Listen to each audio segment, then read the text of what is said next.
Gitterweg Get Angus met Martijn van Loo. En het woord van u is schottelsplak. Weet u wat een schottelsplak is? Schottelsplak, ja. Een schottelsplak, ja. Je zou ze zeggen, schottelsplak.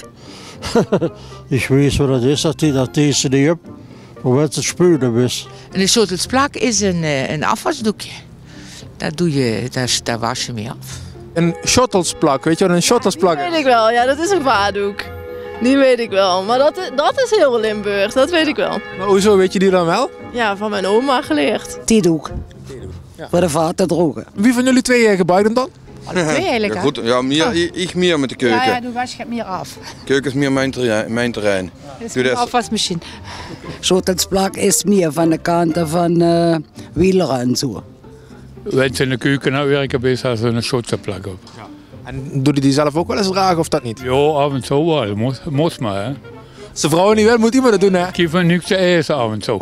Zelden kunnen woorden zowel in het Nederlands als in het Limburgse dialect zoveel verwarring veroorzaken als bij het woord schottelsplak. Want is het nou keukendoek of vaatdoek of toch afwasdoek? Is het een poetsloemel, een schottelsplak, een potdoek of een druugdoek? Een vaatdoek is een klein doekje ter grootte van een servet waarmee je bijvoorbeeld de gootsteen schoonmaakt. De theedoek is een katoenen doek voor het algehele afdroogwerk van keukengerei zoals borden en bestek. Het woord schottelsplak kun je letterlijk zien als een schoteldoek. Dus in dit geval komt de theedoek het dichtst bij de verklaring voor dit Limburgse woord.